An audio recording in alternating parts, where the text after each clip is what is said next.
மகர ராசி.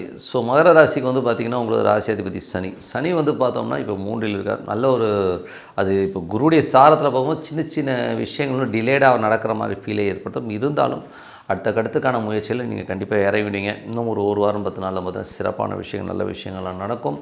அதுக்கப்புறம் பார்க்கும்போது உங்களது 2ஆம் அதிபதி. 2ஆம் அதிபதி 3லுமே சின்ன சின்ன கலகங்கள் ஏற்படுறதுக்கான வாய்ப்புகளும் கொஞ்சம் கவனமாக பார்த்துக்கணும். நமக்கு தெரியாமல் கேமரா வைக்கிறது, நமக்கு தெரியாமல் வாட்ச் பண்ணுறதுமான விஷயங்கள்லாம் இருக்கும். கொஞ்சம் கேர்ஃபுல்லாக இருந்துக்கணுங்க. அதுக்கப்புறம் 3ஆம் அதிபதி 6ல் இருக்கும்போது வேலை விஷயங்களில் பார்த்திங்கன்னா கொஞ்சம் ஸ்லோவாக போகிற மாதிரி ஃபீலை கண்டிப்பாக ஏற்படுத்தும். ஏன்னா நிறைய மாற்றங்கள் எதிர்பார்ப்பீங்க. பட் ஆனால் அதை உடனே இம்ப்ளிமெண்ட் பண்ண முடியல, என்ன சேஞ்ச் ஆகும் பார்க்குறோம், ஆக மாட்டேங்குங்கிற மாதிரி சின்ன புலம்பல்கள் கண்டிப்பாக இருக்கும். 4 மற்றும் 11ஆம் அதிபதியான செவ்வாய் இப்போ 12ல் இருக்கும்போது வீடு சம்மந்தமான விஷயங்கள் சின்ன சின்ன விரயங்கள் ஏற்படும்.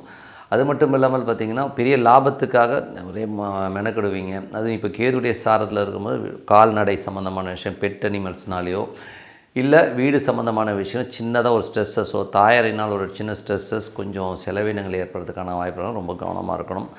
அதுக்கப்புறம் பார்க்கும்போது உங்களுடைய 5ஆம் அதிபதி 5, 10ஆம் அதிபதியான சுக்கிரன் 11ல் இருக்கும். நல்ல லாபங்கள், நல்ல ஏற்றங்கள் வர்றதுக்கான வாய்ப்புலாம் ரொம்ப அற்புதமாக இருக்குது. அதுக்கப்புறம் பார்க்கும்போது 6 மற்றும் 9ஆம் அதிபதியான புதன். அவர் பார்த்திங்கன்னா 11ல் இருக்கும்போது நல்ல லாபங்களை கொடுக்கும். வேலையில் நல்ல அங்கீகாரம், நல்ல ஒரு பிரயாணங்களாலும் நல்ல ஒரு அங்கீகாரம், நல்ல ஒரு சந்தோஷங்கள், குதூகலங்கள் வர்றதுக்கான வாய்ப்புலாம் ரொம்ப நல்லா இருக்குது. அதுக்கப்புறம் பார்க்கும்போது உங்களுடைய 7ஆம் அதிபதியான சந்திரன் சிறப்பான விஷயங்கள், நல்ல ஏற்றங்கள் வர்றதுக்கான வாய்ப்பு ரொம்ப நல்லாயிருக்கு. செவ்வாய் புதன் கிழமைகளில் மட்டும் கொஞ்சம் கவனமாக இருங்க. கொஞ்சம் மன உளைச்சல், சின்ன டென்ஷன்ஸ் வர்றதுக்கான வாய்ப்புகளும் கொஞ்சம் கவனமாக இருந்துக்கணும்.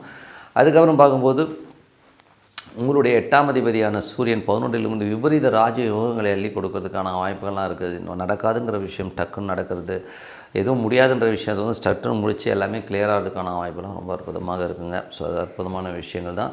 அதுக்கப்புறம் 9ஆம் அதிபதியான புதன் 11ல் இருக்கும்போது நல்ல ஒரு பிரயாணங்களாம் நல்ல லாபங்கள், நல்ல சந்தோஷங்கள், குதூகலங்கள்லாம் கிடைக்கிறமான விஷயங்கள், குலதெய்வ வழிபாடுக்காக பிரயாணம் பண்ணுறமான சூழ்நிலைகள்லாம் ரொம்ப அற்புதமாக இருக்குங்க.